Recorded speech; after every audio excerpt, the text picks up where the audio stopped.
contentos de empezar a trasladar todo nuestro contenido a YouTube y los queremos invitar a que se suscriban, nos sigan en ese canal y activen la campanita para recibir todas las notificaciones de las novedades. La idea es, bueno, compartir todo lo que fuimos haciendo hasta ahora y material nuevo. Así que habiendo dicho eso, para quienes no me conocen, yo soy Melba Caloni, una de las fundadoras de 10.000 años. Guido es el otro. Tenemos como parte del equipo presente a Hernán también. Y nada, les doy la bienvenida oficial. Cristian, te doy la palabra. A medida que vaya entrando la gente voy a seguir dejando entrar, pero ya estamos a 10 minutos de pasadas las 4, así que arrancamos nomás.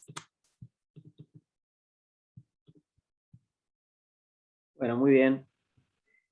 Buenas tardes a todos y a todas. También, como decía Mel, es un gustazo es un gustazo, una enorme responsabilidad también que nos demos el espacio un sábado a las 4 de la tarde para charlar de estos temas, como para parar la pelota de la vorágine de los días y decir, bueno, durante una hora escuchamos a ver qué es la propuesta esta de 10.000. Que no es una cuestión unidireccional, ¿sí? Sino que es básicamente la idea de patear el hormiguero, ¿sí? De patear el hormiguero. Y mi rol en este momento es estar exponiendo algunas experiencias que, como decimos siempre, están más cargadas de preguntas que de certezas, ¿sí? Las certezas las vamos construyendo y ensamblando en el camino todos los días y despacito. Pero lo interesante de todo esto es que al exponerlas, ayudamos también a que se generen otras preguntas o a ensamblar otras certezas en otros lugares. Así que esto no es una, eh, una charla unidireccional en donde vamos a bajar conocimientos súper sesudos y acabados, sino básicamente la propuesta de esto, de ver qué es lo que está sucediendo en el caminar y cómo vamos construyendo esto de suelos sanos, resolviéndolo con las herramientas que encontramos en el día a día. Así que, bueno, uno cuando empieza a hablar de los bioinsumos, eh, con otros compañeros y compañeras hemos compartido también otros webinarios, quizás algunos de ustedes ya hayan comenzado con el curso que está disponible, o ya traigan un camino también por otros lados en esta cuestión. Y uno generalmente empieza hablando de las fermentaciones, la fermentación del compost, qué sucede en el compost, eh, qué sucede con la dinámica de la materia orgánica en el proceso de compostaje, o qué sucede con los nutrientes en un biol sencillo, cuál es el aporte de la bosta de vaca, ¿sí? Entonces empezamos de alguna manera a jugar con eso. Creo que la mayoría de nosotros hemos hecho estas primeras experiencias en la huerta, ¿sí? En donde armamos un bocashi o un compost tradicional para llegar a la huerta, ¿sí? ¿Y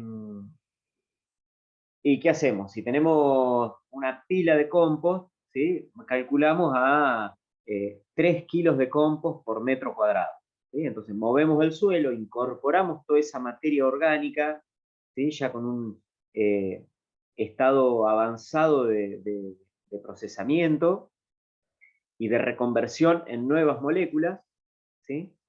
Y los cultivos lo manifiestan rápidamente, ¿sí? De acuerdo a los suelos que tengamos o al sistema de cultivo y demás, los suelos manifiestan ese aporte grande de materia orgánica muy rica en microorganismos y en nutrientes disponibles para las plantas, lo manifiestan rápidamente. La cuestión es cuando nos vinculamos a otras escalas, ¿sí? Y nos vinculamos a la escala extensiva, eh, y ya las preguntas son otras, ¿sí?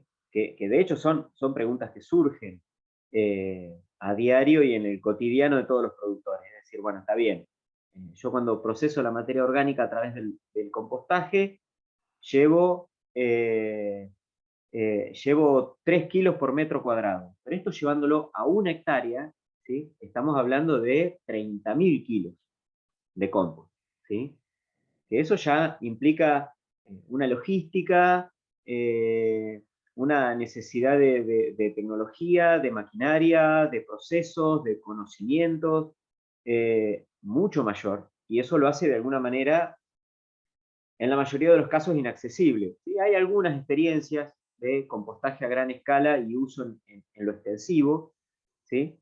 Pero la mayoría de los productores se preguntan, bueno, ¿cómo llevo esto? ¿Cómo llevo esta enorme potencialidad a lo extensivo? ¿Sí? Y ahí surgen algunas cosas. Agustín, cuando se presentó, tiró algunas líneas, ¿sí? En la que el uso de los bioinsumos va acompañado de otras cuestiones, ¿sí? De otras cuestiones que tiene que ver con cómo engordar o cómo enriquecer los suelos con materia orgánica, ¿sí?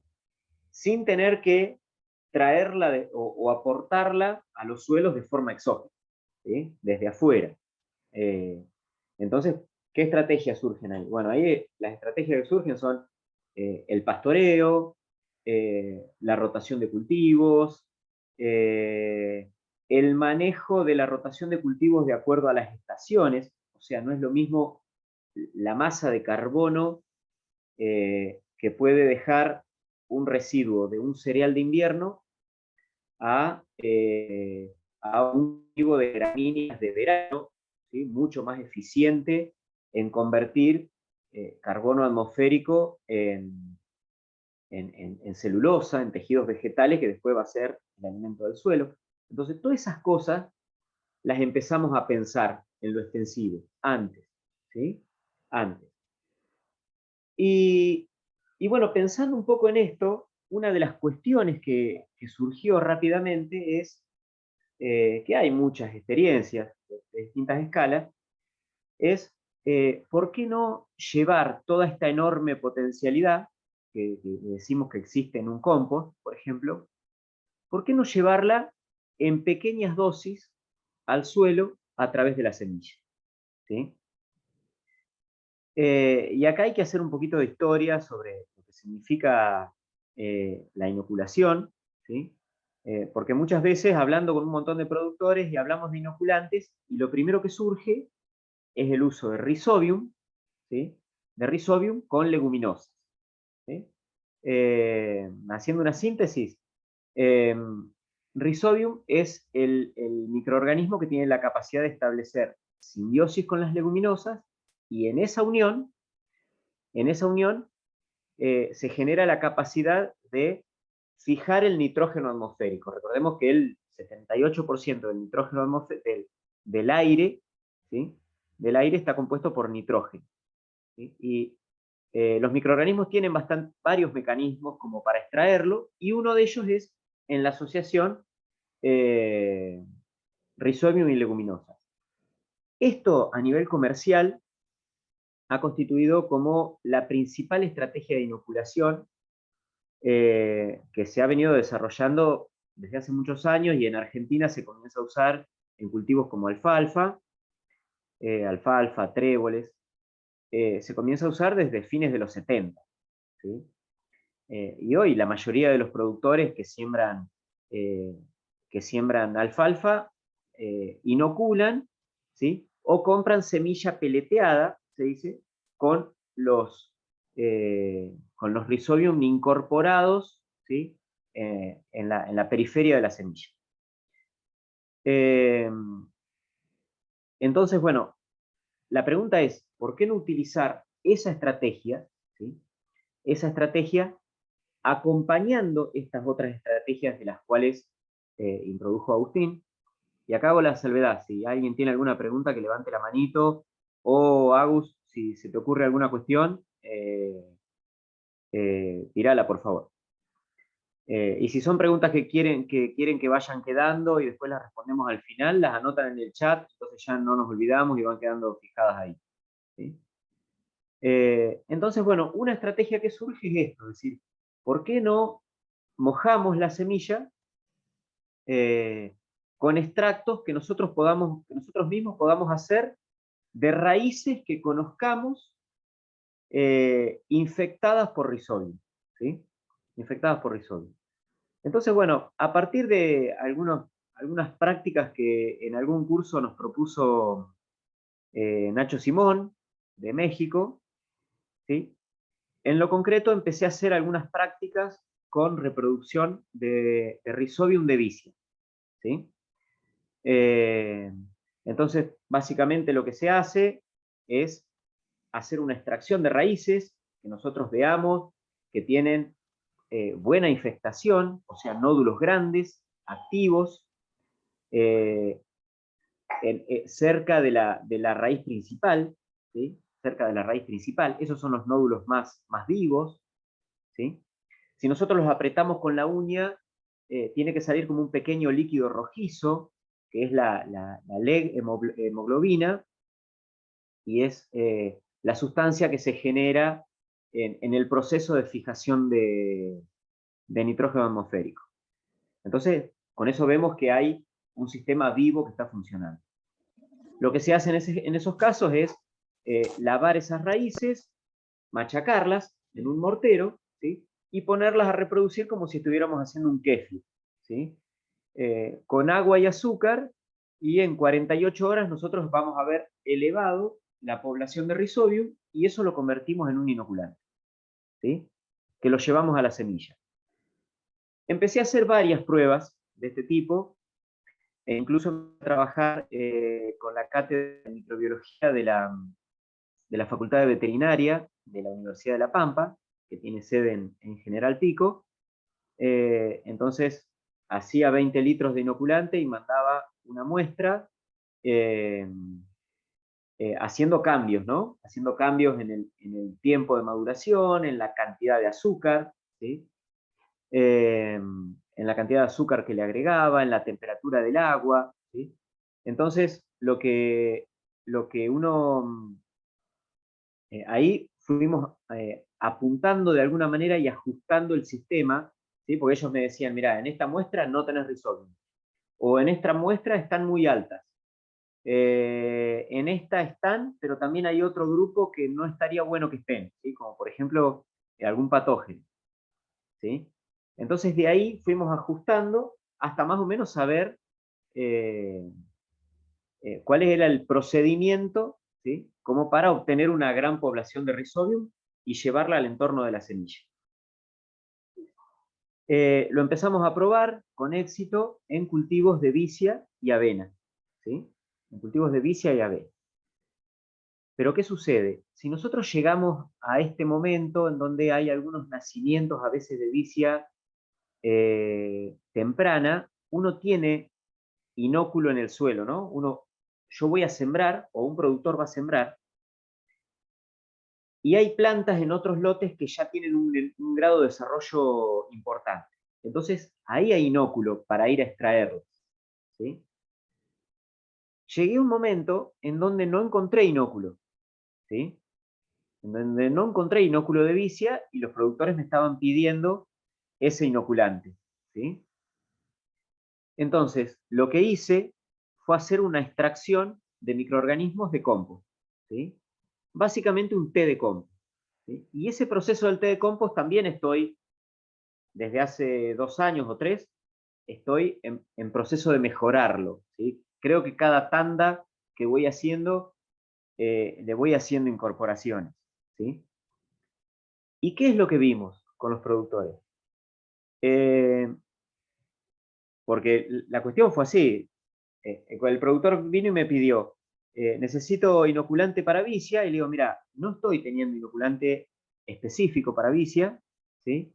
Lo que te puedo hacer es una reproducción de microorganismos de compost, ¿sí? Que van a ayudar al entorno de la semilla. Bueno, sí, el productor lo aceptó, y a los pocos tiempos, con el cultivo ya desarrollado, ¿sí? Era el mismo productor que volvió y me dijo, mira, esta raíz está llena de nódulos, ¿sí? Entonces ahí se nos encendió una lamparita, ¿sí? Porque dijimos, ¿por qué hay nódulos? La teoría dice que en suelos donde no hay historia de una especie en particular, ¿sí? como por ejemplo alfalfa, ¿sí? Si nunca o hace mucho tiempo que no hay alfalfa en un lote específico, en un lote en particular, no existen o no están las poblaciones con un grado de actividad importante de Rhizobium originales en el suelo como para producir una infestación positiva y efectiva, ¿sí?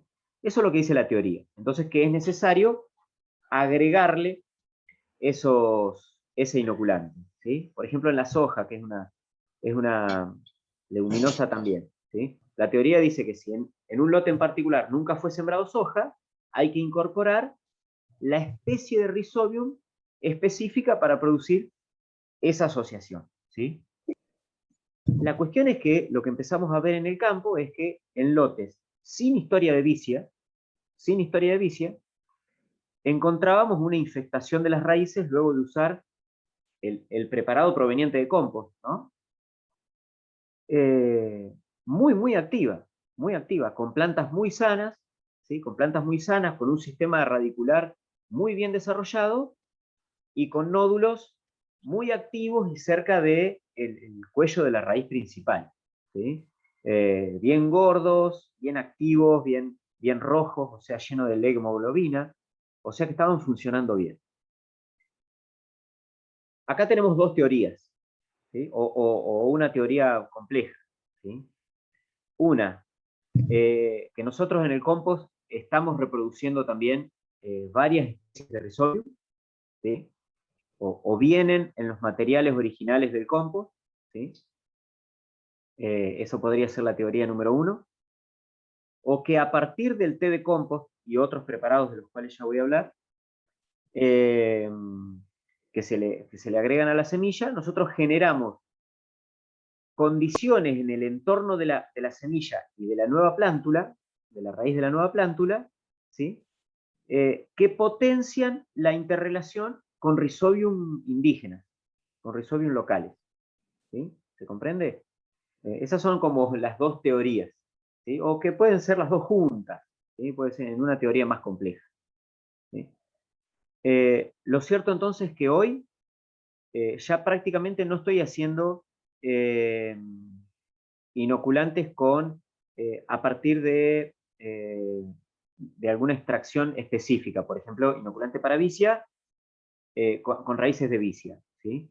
Todos los inoculantes tienen el té de compost como base, ¿sí? Eso por un lado. Y por otro lado, algunos productores me dicen, mira, si no estás haciendo un preparado específico para leguminosas, ¿sí? Y estás haciendo un té de compost que viene con una batería de nutrientes y de microorganismos súper diversa, ¿sí? El aporte sobre otras especies no leguminosas tiene que ser fuerte también, ¿sí? Y sí, o sea, desde la teoría y desde la intuición incluso, dijimos, sí, debería ser así. Así que aquellos productores que lo empezaron a probar primero en vicia, ¿sí? Después inoculaban también la semilla de avena. Y después, unos meses más tarde, me lo pidieron para trigo, ¿sí? E inocularon las semillas de trigo, ¿sí? Y después, en los cultivos de primavera-verano, los empezaron a utilizar en sorgo, algún caso de girasol, alguna soja, maíz, ¿sí? Así que hoy, en lo particular, estoy trabajando con un inoculante que es, de alguna manera, genérico, ¿sí? Genérico para todas las especies. Si alguien en particular me dice, mira, a mí me gustaría que vayan, tener la seguridad de que va el Rhizobium específico, bueno, tengo el inóculo, hago un preparadito de eso, ¿sí? De raíces de vicia, por ejemplo, o de alfalfa, ¿sí? Y se lo agrego al té de compost, ¿sí? Pero no dejo de usar el té de compost, ¿sí? ¿Hasta ahí cómo vamos? Bien, Vale, bien, Bueno, vale las bien, que bien. reacciones ponga de deditos alguien no para tiene arriba micrófono. en el chat, a ver si los estoy aburriendo, si se va Había dos atendiendo. preguntas que no sé si si las viste. Sí, Rosana me pregunta si a simple vista los ves, ¿sí? Ahora, si puedo en algún momento te comparto una foto, Rosana, ¿Te puedo ¿cómo ves? ampliar? ¿Te puedo ampliar? Perdón. Sí, dale, dale. No, positivamente sé que el microorganismo en particular no se ve a simple vista, ¿no? No estoy haciendo una pregunta de ese tipo. Digo, la colonia, cuando vos estás reproduciendo, que después de juntar tu inóculo de vicia y lo pones en agua con azúcar, a las 48 horas vos ves algo, digamos, No, ¿cómo te no, das no, no. cuenta? Pero después, cuando vos dijiste lo de la universidad, medio como que me contestaste ahí en el momento. No, no. Hay algunos otros preparados en donde sí se puede ver, por ejemplo, algún biofilm, que es como el resultado de la reproducción de los microorganismos, y que uno puede hacer una inferencia y decir, bueno, esto puede ser de determinada especie, o por ejemplo sucede mucho en los hongos, que uno ve un micelio en particular y lo puede distinguir de otros, ¿sí? Pero en el caso de Rhizobium no se ven, no se ven diferencias, solo haciendo la reproducción y haciendo la reproducción específica y el procedimiento para Rhizobium en laboratorio.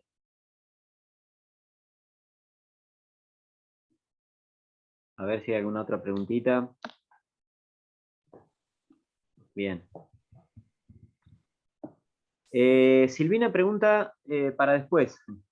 Inocular el suelo con microorganismos específicos. A ver, si la querés ampliar, Silvina, ¿estás por ahí? Que no es Silvina, creo que ahí está. Soy yo. No, no. Si querés Sí, que te digamos Leo, Silvina, no hay el esposo de problema. Silvina. Bien, bien, bien. Claro, preguntaba si, porque una vez escuché como muy de rebote, y me parece el ámbito indicado para preguntar esto, si se puede inocular también el suelo con microorganismos deficientes, digamos. Pero Sí, dije para después porque como está enfocado el tema ahora en la semilla, no quería abrir para un lugar que capaz que da para después, pero bien. tenía que ver con Esa eso. es una estrategia interesante y que la hemos utilizado en qué caso. Hay productores que me dicen, mira, voy a sembrar, pero no conseguí semillas sin curar. ¿Sí? Voy a hacer una semilla comercial, certificada, y que viene recubierta con un manto de fungicidas y de insecticidas. ¿Sí? Entonces, me dice, ¿la puedo inocular? Y yo en lo particular, eso lo asumo como un antagonismo. ¿Sí? Estamos tratando de enriquecer el pool y la comunidad de microorganismos en el entorno de la semilla, en una semilla que viene preparada para que eso no suceda. ¿Sí? Entonces, mi respuesta siempre ha sido, mira, me parece que inocular en este caso es tirar la plata. ¿Sí? Entonces, tratemos de que lleguen esos microorganismos al suelo o al entorno de la raíz desde otra vía. Y esa otra vía puede ser la aplicación asperjada al suelo, ¿sí? En forma con una pulverizadora, cuando el cultivo ya tiene un grado de desarrollo. ¿Sí? Ahí Leo me dice si tiene un periodo de carencia el inóculo, y lo que trato de hacer, porque yo hago una reproducción de microorganismos, ¿sí? Y la idea es que llegue en el marco de los 2 días al suelo. ¿Sí? Yo termino hoy de hacer la reproducción y no tiene que estar mucho tiempo durmiendo en un bidón. ¿Sí? Porque en ese bidón los microorganismos que nosotros reprodujimos se van a terminar el alimento y van a cambiar las condiciones. ¿Sí? Yo creo que varios de los que estamos acá, por ejemplo, hacemos kéfir. ¿Sí? Y si nos vamos una semana de vacaciones y dejamos el kéfir arriba de la mesada o en la heladera, los microorganismos siguieron trabajando, consumiendo los recursos, ¿sí? Y las condiciones de ese medio ya cambiaron. ¿Sí? Se llenó de residuos, esos residuos van a ser utilizados incluso por otros microorganismos, ¿sí? Entonces las condiciones iniciales van a ser distintas. ¿Sí? Los inoculantes comerciales tienen algún sistema de estabilización. ¿Sí? Por ejemplo, Rhizobium viene en un soporte de turba, por ejemplo. ¿Sí? Entonces, de alguna manera, como que vienen dormidos ahí. ¿Sí? Nosotros cuando trabajamos con microorganismos vivos, ¿sí? Tenemos que tratar de que lleguen al campo vivos también, ¿sí? Entonces, lo que yo trato de hacer es coincidir con el productor, ¿sí?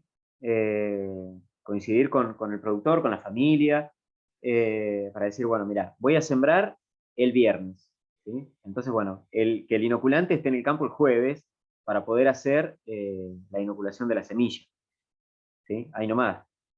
Hay otros que me dicen, por ejemplo, mira, vivo a, no sé, porque tengo pedidos de muchos lados, me dice, vivo a 500 kilómetros y analizamos cómo está la logística, mira, me parece que esto tiene que cambiar de comisionista 2 o 3 veces, no hay, no tenemos las condiciones como para que te llegue rápido, o no podemos controlar que no quede durmiendo en un galpón o al rayo del sol, no sabemos en qué condiciones va a estar. Así que en muchos de esos casos hemos desistido de hacer ese envío, ¿sí? Precisamente para asegurarnos que lleguen bichos vivos.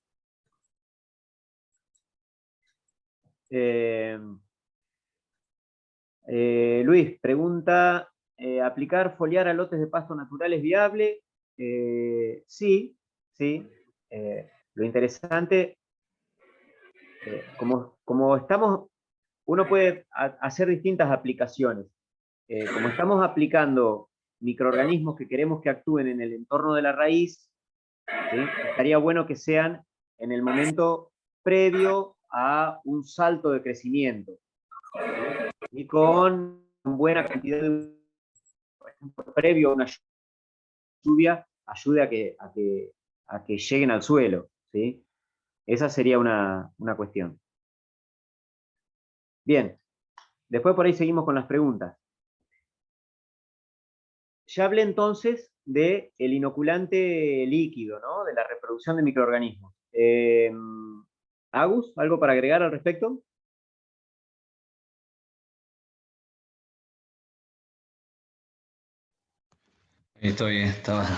Tenía que desactivar el silenciado.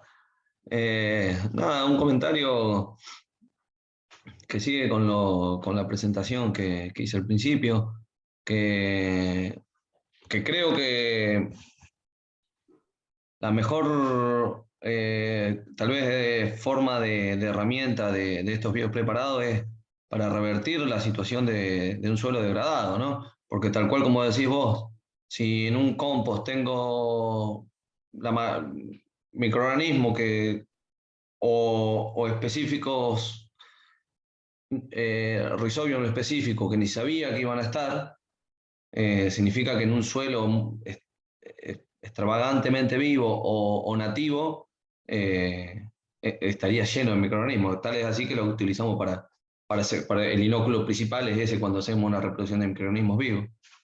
Por lo tanto, creo que estamos hablando de situaciones de suelos degradados, ¿no? Todo esto es para situaciones de suelos degradados. Y bueno, ¿qué podemos llegar a hablar de los beneficios de la inoculación con Rhizobium? Si existe Rizobacter es por algo, y si lo compró un Monsanto Rizobacter es por algo, y si no se fertiliza la soja es por algo, y si solamente se inocula con Rhizobium es porque el agronegocio la tiene bien estudiada, ¿no? Por lo tanto, vuelvo a insistir que creo que es una herramienta importantísima para la bioremediación de suelos degradados, ¿no? Bien. Yo creo que también coincido que muchas veces enseguida empezamos a pensar en los foliares o en la aplicación de volúmenes grandes, ¿sí? Pero como dice Jairo, siempre hablamos de cómo dice Jairo con el ABC, ¿no? La A de abonos vinculado a materia orgánica, ¿sí? Y pensar a ver cómo llega y cómo se reactiva la cuestión de la materia orgánica en un suelo, ¿sí? La B que tiene que ver con los biopreparados y los biofertilizantes, ¿sí? Y la C que son los caldos para atender alguna eventualidad, ¿sí? Pero bueno, casi que me animo a decir que los inoculantes en una estrategia de regeneración, como decís vos, Agus, van de la mano y es una herramienta muy, muy importante porque estamos llegando al suelo con la potencialidad del compost, ¿sí? Y pensemos, un compost es básicamente una sopa de microorganismos, ¿sí?, en un medio de materia orgánica. Si la materia orgánica ya está en el suelo o estamos trabajando en eso a través del goteo, del efecto de las raíces, del mantillo, ¿sí?, de la incorporación de rastrojos, etcétera, etcétera, etcétera, nosotros estamos incorporando los microorganismos en el entorno de la semilla, ¿sí? Y en el compost también, ¿sí?, está esta cuestión de las 3M, los microorganismos, la materia orgánica, y están los minerales, ¿sí? Y los minerales en el compost o en el bokashi, ¿sí?, los incorporamos a través de las cenizas, los incorporamos a través de la harina de rocas, por ejemplo, ¿sí?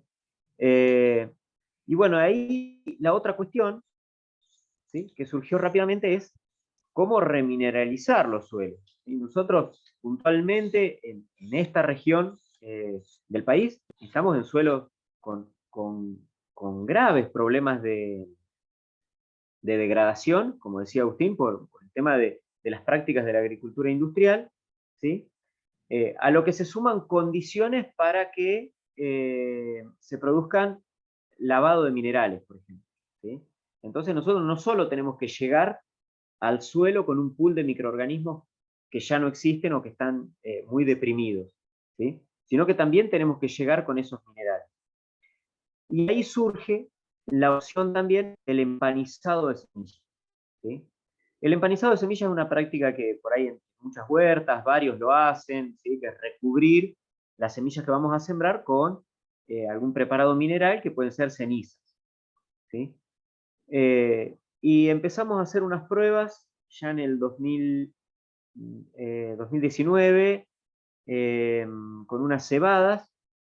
Empezamos de alguna manera un poco jugando, ¿sí?, mojando la semilla con inoculantes, ¿sí?, y decir, bueno, mira, tengo hay ceniza, hay acumulación de ceniza acá, ¿sí? Bueno, tamizamos la semilla y se lo incorporamos a esa cebada, ¿sí? Y lo hicimos con otros amigos, unos productores de cerveza también esos son los amigos que yo elijo, che, me estoy dando cuenta de algo ahora.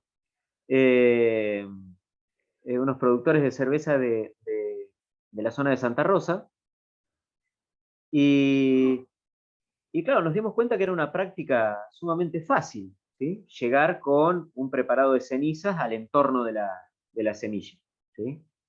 Entonces lo que empezamos a hacer fue hacer un preparado con harina de rocas,